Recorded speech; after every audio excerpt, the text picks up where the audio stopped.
হরে কৃষ্ণ, রাধে রাধে।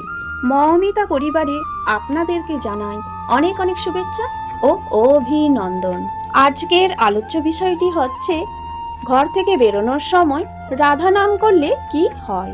এর বিস্তারিত মহিমা জেনে নেব আজকের এই ভিডিওতে।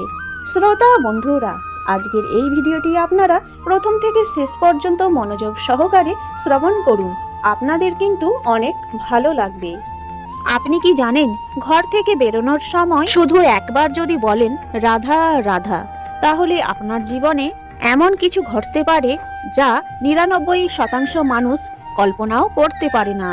আজ আমি আপনাদেরকে এমন এক রহস্য বলবো যা শাস্ত্রে লেখা রয়েছে কিন্তু কেউ বলে না।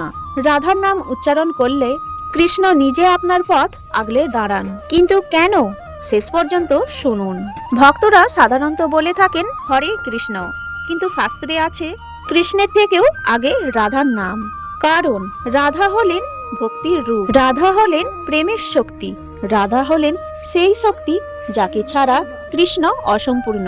ব্রহ্ম বৈবর্ত পুরাণে উল্লেখ রয়েছে যে যেখানে রাধার নাম উচ্চারণ করা হয় সেখানে কৃষ্ণ বাধ্য হয়েই উপস্থিত হন। যখন আপনি ঘর থেকে বেরোনোর আগে বলেন রাধা রাধা, তখন কি হয়? তখন অদৃশ্য বিপদ দূরে সরে যায়, অশুভ শক্তি পালিয়ে যায়, কাজে বাধা কমে, মন শান্ত থাকে, ভাগ্য ধীরে ধীরে খুলতে থাকে। অনেক সাধু বলেন রাধার নাম হলো এক আধ্যাত্মিক ঢাল, যে ঢাল আপনাকে সারাদিন রক্ষা করে। রাধা শুধু কৃষ্ণের প্রেমিকা নন, রাধা হলেন কৃষ্ণের আত্মা, কৃষ্ণের শক্তি, কৃষ্ণের ভক্তির রূপ। কৃষ্ণ নিজেই বলেছিলেন, আমি যেখানে আছি সেখানেই রাধাও আছেন, আর যেখানে রাধার নাম সেখানেও আমি আছি। রাধা মানে পরিপূর্ণ আত্মসমর্পণ, পরিপূর্ণ ভালোবাসা, পরিপূর্ণ বিশ্বাস। একবার নারদ মুনি কৃষ্ণকে জিজ্ঞাসা করেছিলেন, প্রভু, আপনার কাছে সবচেয়ে প্রিয় কি? কৃষ্ণ মুচকি হেসে বলেছিলেন, আমার নাম যত প্রিয় তার থেকে বেশি প্রিয় রাধার নাম। কারণ রাধা শুধু নিজের কথা ভাবেননি, তিনি শুধু কৃষ্ণকেই ভেবেছেন। এই নিঃস্বার্থ প্রেমই সবচেয়ে শক্তিশালী। তাহলে এইবার একটি কাহিনী শ্রবণ করুন, আপনাদের শুনে অনেক ভালো লাগবে। এক গরিব মানুষ প্রতিদিন কাজে বেরোনোর আগে বলতো রাধা রাধা। তার জীবনে ছিল দুঃখ, ঋণ, অপমান। একদিন সে খুব কাঁদছিল, বলেছিল, মা রাধা, আমি আর পারছি না। সেই দিন থেকেই তার জীবনে একটার পর একটা পরিবর্তন শুরু হলো। কাজে উন্নতি, মানুষের সম্মান, ঋণ শোধ। সে বুঝলো শক্তি নামেই আছে। কিন্তু কেন ৯৯% মানুষ জানে না রাধা নামের গুরুত্ব কি? কারণ মানুষ বড় বড় মন্ত্র খোঁজে, ছোট নামের শক্তি বোঝে না। রাধার নাম খুব সহজ, তাই মানুষ অবহেলা করে। কিন্তু সহজ জিনিসেই সবচেয়ে বড় শক্তি থাকে। ঘর থেকে বেরোনোর আগে চোখ বন্ধ করে মনে মনে রাধাকে স্মরণ করুন।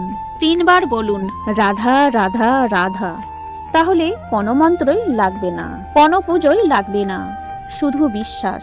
রাধা নাম জপে মানুষদের বদলে যাওয়া জীবনের কথা একটু বলি। অনেকে বলেন দুর্ঘটনা থেকে বেঁচেছেন, বড় সমস্যার সমাধান হয়েছে, সংসারে শান্তি এসেছে। কারণ যেখানে রাধার নাম সেখানে কৃষ্ণের কৃপা। শাস্ত্রে বলা হয়েছে রাধার নাম হলো ভাগ্যের চাবি। যে মানুষ প্রতিদিন রাধার নাম নেয় তার জীবনে ধীরে ধীরে আলো আসে। আজ থেকে একবার চেষ্টা করে দেখুন, ঘর থেকে বেরোনোর আগে বলুন রাধা রাধা, আর লক্ষ্য করুন আপনার জীবনে কি পরিবর্তন আসে। হয়তো আজ নয়তো কাল, কিন্তু পরিবর্তন নিশ্চয়ই আসবে। কারণ রাধার নাম কখনোই বৃথা যায় না। বন্ধুরা, আমরা জীবনে কখনো না কখনো ক্লান্ত হয়ে পড়ি। কেউ কষ্টে ভেঙে পড়ে, কেউ বা একাকিত্বে কাঁদে, কেউ না বলা যন্ত্রণায় নীরবে পুড়ে যায়। কিন্তু জানেন, আমাদের এই পৃথিবীতে এমন একজন আছেন যিনি কোনো প্রশ্ন করেন না, শুধু ভালোবাসেন। তিনি হলেন মা রাধা।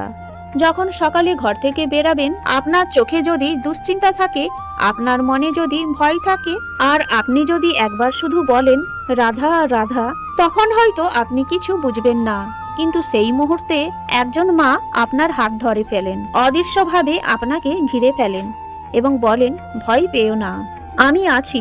আর আপনার জীবনে যদি কোনো কষ্ট থাকে তাহলে জানবেন মা রাধা আপনাকে ডাকছেন। শুধু একটি নামের মাধ্যমে তিনি চান আপনি তার নাম নিন আর নিজের সব দুঃখ তার হাতে তুলে দিন। বন্ধুরা, এই পৃথিবীতে মানুষ বদলাতে পারে, ভাগ্য বদলাতে পারে, কিন্তু মায়ের ভালোবাসা কখনোই বদলায় না। মা রাধা কখনোই কাউকে খালি হাতে ফেরান না। আজকের এই ভিডিওটি এখানেই শেষ হলো। ভিডিওটি ভালো লেগে থাকলে, মন ছুঁয়ে গেলে অবশ্যই একটি লাইক করে কমেন্ট বক্সে লিখুন রাধা রাধা। আর আপনি যদি এই চ্যানেলে নতুন বন্ধু হয়ে থাকেন, অবশ্যই চ্যানেলটিকে সাবস্ক্রাইব করে এই ছোট্ট চ্যানেলটির পাশে থাকবেন। সকলেই ভালো থাকবেন, সুস্থ থাকবেন।